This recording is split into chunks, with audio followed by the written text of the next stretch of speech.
Incredible flavours, even better stories. One pour, 10 minutes. Aussie bourbon lovers sharing bourbon with Australia. What are we having, H? We're having a Burton James weeded bourbon that we brought all the way back from the Kentucky Bourbon Festival. And we're not only having a Burton James, we're having a special guest. We've got Shawn McCormick, who made this glorious bourbon. Hey, Shawn. Hey, how are y'all? We're super. We're super duper. And all the better for drinking one of your delicious bourbons. A weeded single barrel. Tell us about what we're having. Yes, so it is a bourbon. It's a weeded bourbon. So it is 51% corn, which all bourbons need to be 51% corn. So it's just at the kind of the minimum of 51% corn. It's 45% wheat, and then it has 4% malted barley.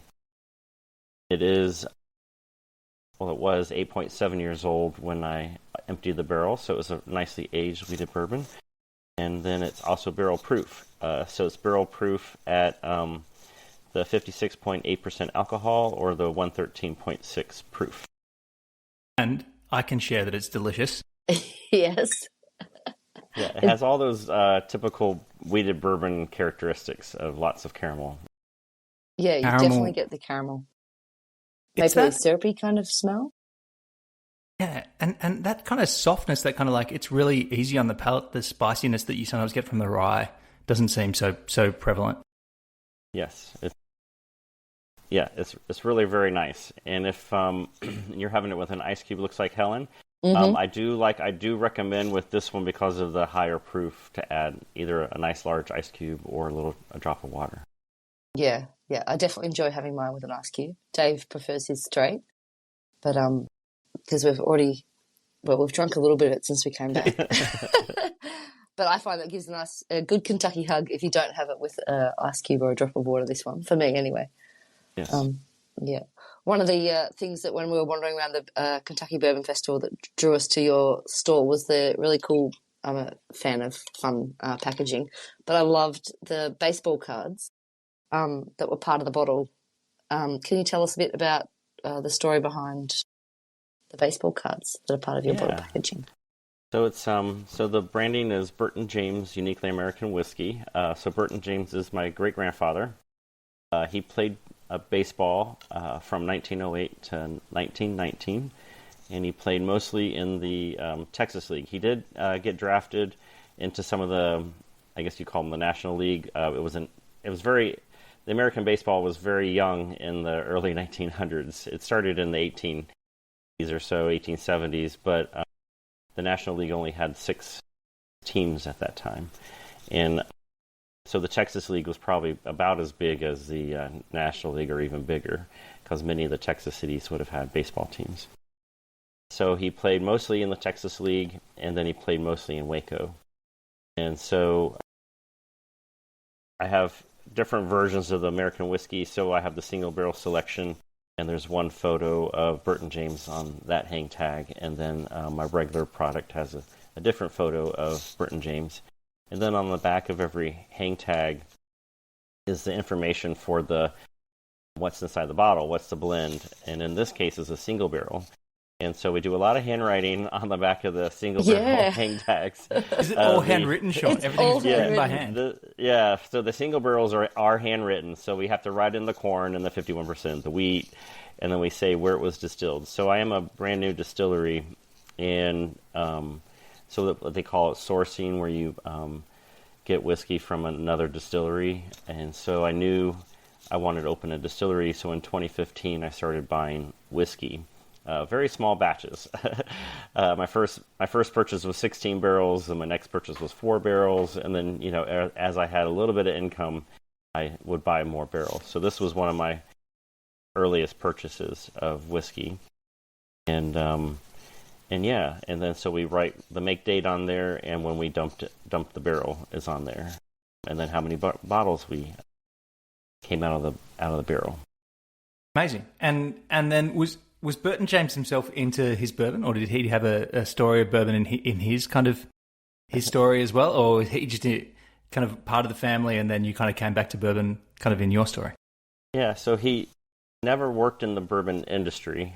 I'm going to assume that he didn't enjoy it because I never got to meet him. He passed away before I was born, but I didn't know my great-grandmother, Estelle, his wife Estelle. And she would keep, because Kentucky has dry counties and wet counties, and Logan County that I'm in is currently still dry. It's called a moist county. So when I was younger, it was a completely dry county. And my great-grandmother one day was all excited that someone came in with a little brown bag. And inside the brown bag was some whiskey that she always kept whiskey in her medicine cabinet, like literally in the medicine cabinet. She kept her bottle of whiskey. This is so interesting to me. So in Kentucky, the home of bourbon, there's counties that are still dry or moist in this case. How do you have a distillery in a moist county? How does this work? Yes. Well, what is interesting, even Jack Daniel's is in technically a dry county. The federal government, the U.S. federal government, regulates the manufacture of alcohol, but the states regulate the sale. So Prohibition really screwed up our alcohol laws, where there's literally 50 different laws in the United States for alcohol. Actually, 51 if you include D.C. And so... So manufacture, you can technically manufacture, if you get your federal permit, you can manufacture the alcohol wherever, but then the local government's going to regulate if you can sell it there. And so Kentucky allows cities to vote to go wet in their territory. So if the county itself is dry, then the city, within the city limits, could vote to go wet.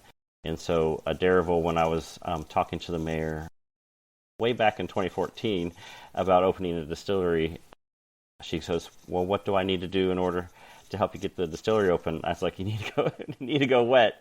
And so they voted to go wet in 2017. On your behalf, or was there other reasons as well? Or well, she's also saying we're about a mile and a half from Tennessee, and the county, the adjacent county was wet in Tennessee. And so she was tired of seeing Adairsville citizens driving 2 miles south to the gas station there and buying their beer, 2 miles south of Adairsville and so it was partially to get the revenue from, selling other beer and things like that at the gas station, then also helping me start a distillery. So cool. So good. Great. One of the things I noticed on the bottle here, it says non-chill filtered. Can you explain that to us? Yes. And so chill filtering is a process where you're going to chill the alcohol down to basically freezing point, and then you're going to send it through a filter. And what that does is the lipids, the fats, and natural fats that are in the alcohol are going to solidify. It's kind of like if you had fat like on your stove and it was or room temperature, and then you stuck it in the fridge. And then that layer of fat kind of collects on the top of your, let's say, your gravy or chicken soup or whatever like that.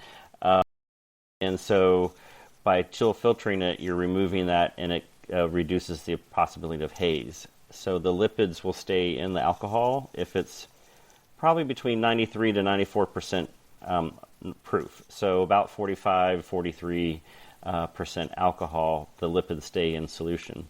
But if you're going to reduce it below kind of that 90 proof, that 45, 43% alcohol, it will become hazy. And then the fats will have like these little globules of fat kind of floating around in your bottle, especially if it got cool. So if it was you had it outside and it got cold, you see like little fat globules starting to form in your bottle. So products that are 40% alcohol or less than 45% alcohol, they chill filter it to remove that lipid, and therefore your product stays nice and clear. It doesn't turn hazy or have those little fat globules floating around. And so currently all of the Burton James products are 105 proof or higher, which is 52.5% alcohol or higher. So I don't have that process. And many people feel if it's non-chill filtered, because you maintain all those natural fats, you'll get the extra viscosity, some mouth coating, and then the flavor as well. Yeah, it's definitely a thing. That the non-chill filtered thing is something that you see a fair bit. So it's the way that it feels on your mouth and the palate. That's how the experience of it. Yeah, so you're not removing any of the because fat is flavor in theory, Yeah. so you're kind of removing some of the flavor, and also it has the mouthfeel. So it's keeping it extra delicious. Yes, extra delicious. So we were lucky enough to first experience your bourbons in Kentucky at the Kentucky Bourbon Festival, and we were lucky to be there in Kentucky with you and try them there.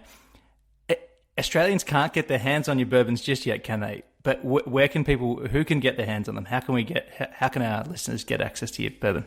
Yes, so I am currently only distributed in Kentucky, but there's also a American website called Sealbox. It's kind of like the cocktail or the hotel in Louisville. It's SEELBACHS